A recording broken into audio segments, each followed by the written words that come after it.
baca doa dulu ya sebelum mulai.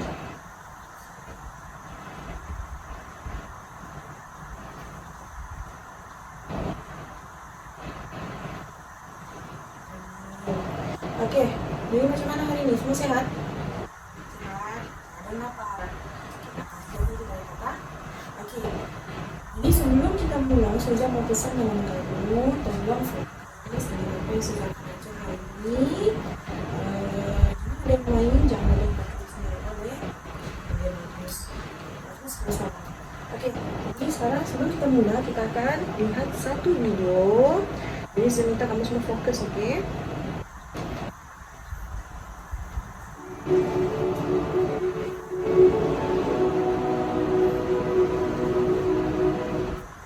Assalamualaikum warahmatullahi wabarakatuh.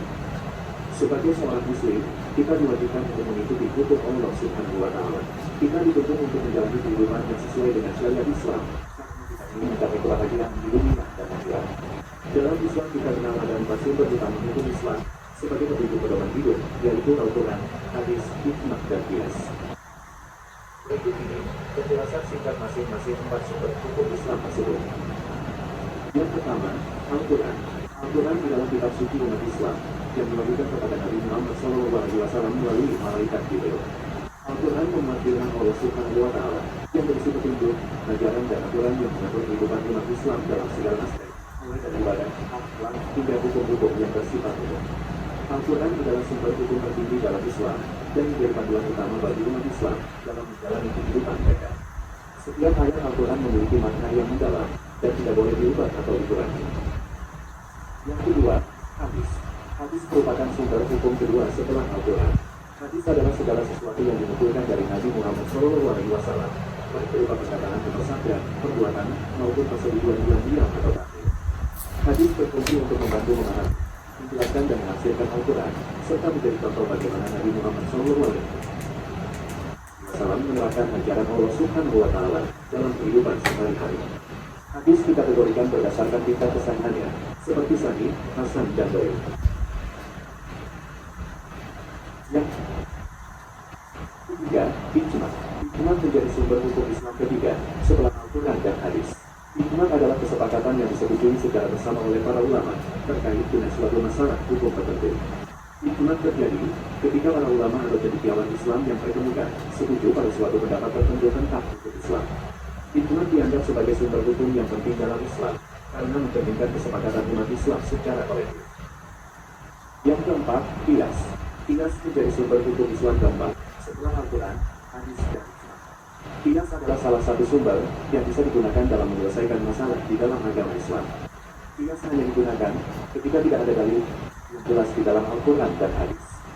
Qiyas memiliki syarat-syarat tertentu agar dapat digunakan secara sah, seperti adanya alasan yang kuat antara kasus baru dan kasus yang sudah ada. Keempat sumber hukum Islam ini saling melengkapi dan memperkuat satu sama lain, dan membentuk dasar bagi pemahaman dan penerapan hukum Islam dalam kehidupan sehari-hari. Semoga informasi ini bermanfaat, dan semoga kehidupan Islami terasa lebih mudah dipahami, serta kebahagiaan dunia akhirat.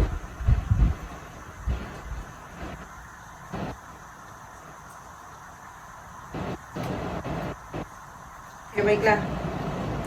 Minta maaf video tadi ada stuck sedikit.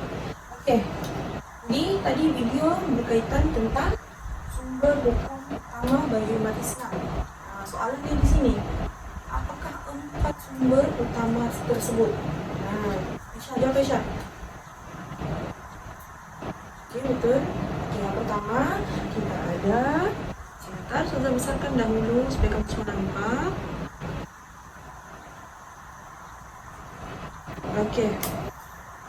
Oke, yang pertama kita ada Al-Quran. Yang kedua, hadis. Yang ketiga, ijma'. Yang terakhir ada qiyas. Oke, tapi di antara 4 ini, Ustazah cuma akan sentuh satu sahaja. Saya boleh tekan? Oke, baik. Kita akan masuk ke dalam tajuk hadis sumber hukum. Hadis tadi sumber yang keberapa? Yang kedua. Oke, baik. Kita teruskan, oke? Oke, kita tengok di sini. hadis saling diperlukan oleh umat Islam. Sesiapa yang mengabaikan Al-Quran atau hadis atau salah satu daripadanya akan dianggap sebagai sesat. Okay. Faham tak sesat apa? Okey, seterusnya hadis dijadikan panduan oleh ulama dalam memahami isi kandungan Al-Quran. Terakhir, contoh kitab hadis yang menjadi rujukan utama adalah Sunan At-Tirmizi, Sunan Abu Dawud, Sahih Al-Bukhari, ada juga yang dipanggil sebagai Sahih Muslim dan macam-macam lagi. Okey. Boleh faham setakat ni? Boleh? Okey, bagus. Okey. Tadi mas terusnya di sini, apakah itu hadis? Apakah maksud sumber hukum yang kedua tadi? Hadis. Kita tengok hadis ada dua maksud. Dari segi istilah dan juga dari segi bahasa. Dari segi istilah dia adalah kata-kata atau baharu. Atau baharu. Okey. Dari segi bahasa pula ia adalah sesuatu yang disandarkan kepada Nabi Muhammad SAW, sama ada berbentuk percakapan, perbuatan, pengakuan atau persetujuan dan juga sifat Nabi Muhammad. Okey, boleh faham? Ada dua maksud. Yang pertama dari segi bahasa, yang kedua dari segi istilah. Okey, bagus. Okey, seterusnya kita tengok komponen hadis. Okey. Di sini dia kata apa? Qala al-Imam Al-Bukhari haddatsana Ali ibni Abdullah haddatsana Yahya ibni Sa'id haddatsana Sufyan sampai yang terakhir. Okey. Jadi kita tengok dia ada dua komponen. Okey, yang pertama di situ ada sanad. Apa itu sanad? Sanad dari segi bahasa dia adalah sandaran. Sandaran. Okey, apa itu sandaran? Tengok dari segi istilah maksud dia rangkaian perawi yang menyampaikan sesuatu matan hadis. Perawi itu adalah orang. Okey, sanad itu bermula daripada sini sampai nama Rasulullah Sallallahu Alaihi Wasallam. Ini adalah rangkaian perawi. Kalau ada 100 nama 100 yang perawi. Okey, faham? Okey, seterusnya komponen yang kedua kita ada matan. Matan dari segi bahasa adalah sesuatu yang jelas dan zahir. Dari segi istilah dia adalah teks hadis yang terdapat selepas berakhirnya sanad. Selepas hadis dia sanad di sini bermula teks awal atau penuh. Ini teks hadis. Itu yang disebut sebagai matan teks hadis. Boleh faham? Ada berapa komponen? Ada dua, sanad dan juga matan. Sanad adalah nama orang dan matan itu adalah apa? Adalah teks hadis. Okey, saya menguji kamu. Kita tengok di sini. Kita mau satu lelaki dan juga satu perempuan, boleh? Okey. Kita tengok di sini. Apakah piring ringkas yang terdapat? Okey. Kita sama-sama, okey?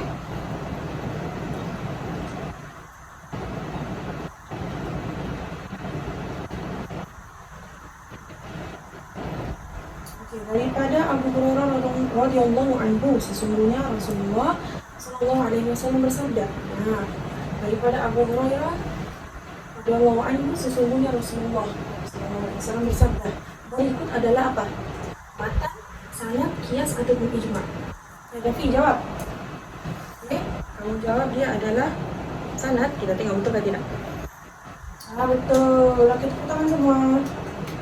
Okey, seterusnya. Barang siapa yang menempuh jalan untuk menuntut ilmu, maka Allah mudahkan jalannya menuju syurga. Berikut adalah Medihah, ini Medihah. Yang menjawab dia adalah matan. Kita tengok betul ke tidak? Betul, alhamdulillah. Maksudnya kamu semua faham apa yang saya ajar tadi. Okey, apa itu matan, apa itu sanad, apa itu hadis. Okey, seterusnya kita lanjut. Okey, kita tengok sini. Peranan hadis dalam Islam sebagai sumber hukum. Yang pertama dia adalah untuk menguatkan hukum yang terdapat dalam Al-Quran. Ini seperti kewajiban berpuasa. Okay? Firman Allah, sesiapa antara kamu yang menyaksikan anak bulan Ramadan, maka hendaklah dia berpuasa. Kemudian datang lagi satu hadis untuk menguatkan berkaitan puasa ini. Apa yang dikata? Abu Hurairah radhiyallahu anhu berkata bahawa Nabi Muhammad SAW. Tapi hadis dia kata apa? Hadis ini disandarkan kepada percakapan, perbuatan, persetujuan ataupun sifat Nabi Muhammad. Di sini Nabi Muhammad bersabda, berpuasalah kamu kerana melihat anak bulan Ramadan, dan berbukalah, yakni berhari rayalah kamu kerana melihat anak bulan Syawal. Itu maksudnya menguatkan hukum yang terdapat dalam Al-Quran. Boleh faham? Seterusnya yang kedua, memperincikan isi kandungan dalam Al-Quran seperti cara melaksanakan solat. Firman Allah, dirikanlah kamu akan solat. Dalam surah Al-Baqarah. Tapi solat yang bagaimana? Maka datang hadis. Malik radhiyallahu anhu berkata, Rasulullah sallallahu alaihi wasallam bersabda, solatlah kamu seperti mana kamu melihat aku solat. Itu yang dimaksudkan di sana. Firman Allah, cara Nabi semuanya. Okey, yang terakhir kita tengok menjelaskan hukum yang tidak ada dalam Al-Quran. Seperti apa pengharaman emas dan sutra kepada lelaki. Okey, apa hadis di sini? Al-Bara bin Azib berkata, Rasulullah SAW memerintahkan kami 7 perkara dan melarang kami daripada 7 perkara. Apa itu? Baginda melarang kami memakai cincin emas dan juga pengharaman ini tidak ada dalam Al-Quran. Tapi ada hadis yang menyatakan bahawa haram untuk lelaki memakai cincin emas dan juga sutra. Okey, faham semua? Okey, jadi kita lanjut kepada aktiviti kumpulan. Okey, Zul sudah ready bagi kamu kumpulan. Tengok sini nama masing-masing. Nampak? Okey, apa aktiviti kita? Zul sudah sediakan di sini. Okey, ayat 6 semua, benar ada 6 kumpulan kan? Okey, jadi contoh dulu lah. Okey, untuk kumpulan pertama, di dalamnya ada apa? Kamu tengok. Biasa kalau kita beli begini ni, kita kedai apa? Waffle lah, tapi ini bukan untuk dimakan, okey? Okey, kita tengok di sini. Dalam bungkusan waffle ni ada waffle. Bila kamu buka, kamu akan jumpa soalan. Yang begini.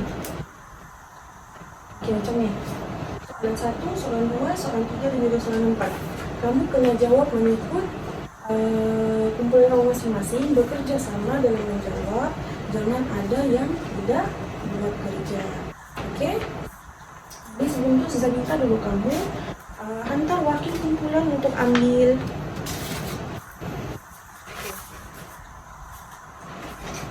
Ambil tengok kumpulan kamu masing-masing ya.